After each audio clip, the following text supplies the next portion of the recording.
Morning, everybody. How are you all doing? I'm doing great. We're all doing great, as a matter of fact, because we're winning.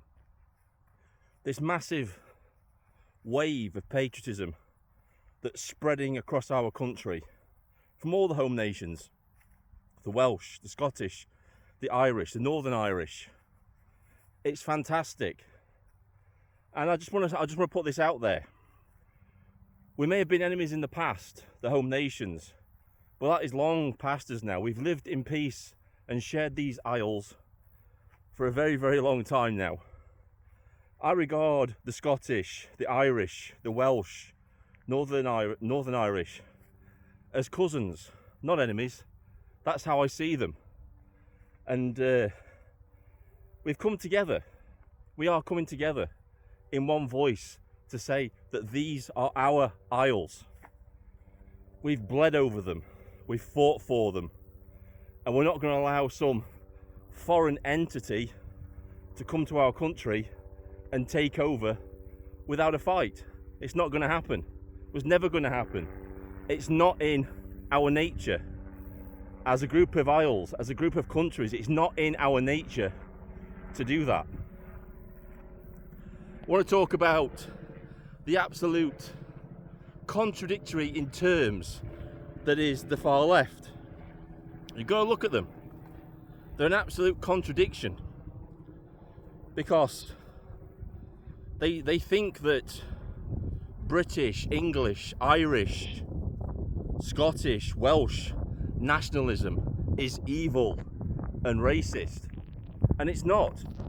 There is absolutely nothing wrong with wanting to preserve your culture and your country the way it is. Preserving your culture, your traditions, your way of life. There is nothing wrong with that. There is nothing wrong with that at all. And why do I call them a contradictory in terms, the far left?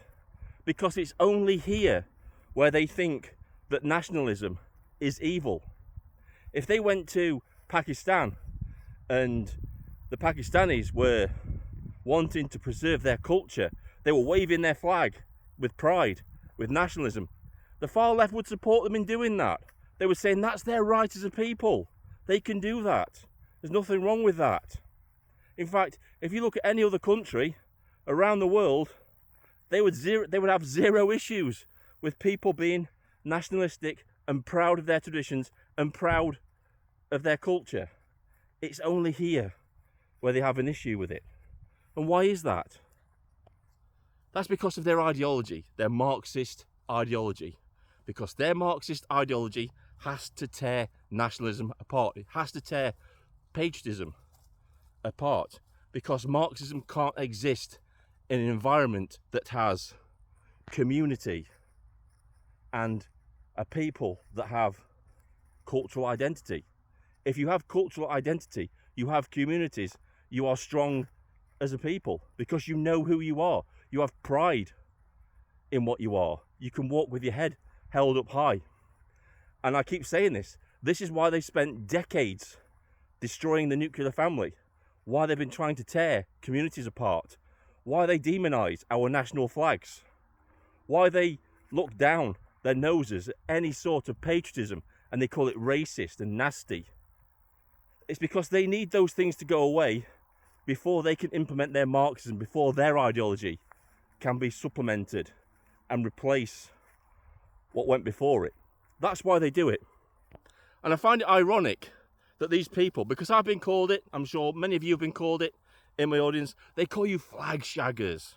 They call you racist because you have the England flag on your bio, or whatever flag you have in your bio, supporting the patriotism of whatever country you're in, the home nations, Scottish, Welsh, Irish, Northern Irish. They hate it. And we're winning. We're winning because they hate it. And also, I did an experiment the other day. All I did to one of these people that was responding to me, I didn't give them anything. I just responded with patriotic memes. I responded with Donald Trump gifs. And it drove them wild because they can't fight against that. Paul Golding is right.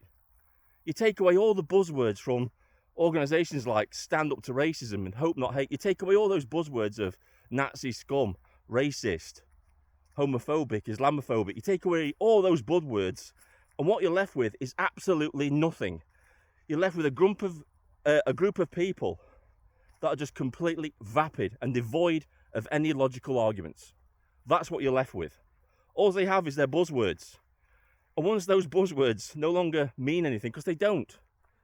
They've made the word racist meaningless. They've made the word Nazi meaningless. That's going to be their only achievement out of all of this. Making those words absolutely meaningless. Because if everybody's a racist, if everybody's a Nazi, then nobody's a racist. Nobody's a Nazi. They've overused the word. And it's not because people are actually Nazis or racists. It's got nothing to do with that. It's just to demonize and smear their opposition. That's all they do it for. Because they know they have nothing. And the ironic thing is with these people, is they call us flag shaggers. And yet they've got a flag for absolutely everything. Every aspect of their life. They have a flag for it. They've got a flag for their sexuality. They've got a flag for their gender. I'm surprised they haven't got a flag for when they go for a shit, to be honest with you. And they call us flag shaggers. They've displayed every foreign flag you can imagine, proudly. And yet they call us flag shaggers for simply being patriotic and flying our two flags. I'm talking about England here. You know, in England we fly two flags. We fly the Union Jack, we fly the England flag, the St. George's Cross. That's what we fly here. And they hate it. They absolutely hate patriotism. And this is what I've been saying. You don't have to be nasty with these people. You don't have to hurl insults at them. All you have to do is be patriotic. That's all you have to do. Wave those flags. Keep the Raise the Colours campaign momentum going. Don't lose sight of the real objective. Protesting peacefully outside the illegal immigrant hotels. Keep doing that. Because we're taking the far left's weapons off the board. Because so long as you stay peaceful, they can do absolutely nothing to you. They can't. They can't do anything to you. And as many people have been saying, when they start throwing insults at you, when they start calling you Nazi scum, when they start calling you a racist, and all the other buzzwords that these people use against you to try and demonise you, just turn your backs on them and start singing Rule Britannia. You want to wind them up, you want to trigger them, do that, because they absolutely hate it. They hate it with a passion because they know there's nothing they can do to stop it. They know we outnumber them. They may chant, there are many, many more of us than you, but it's false. It's completely false. There aren't. They're a minority that think they're a majority simply because their message gets amplified by the propagandists in the mainstream media. They believe their own hype. They're a group of people that believe their own hype. And let's look at Stand Up to Racism. Sounds a nice, cuddly, social justice type of movement, doesn't it? When in reality, when you look below the surface, they're just the Social Workers' Party, the Socialist Workers' Party. That's who they are. And don't let them talk down to you. Don't let them do it.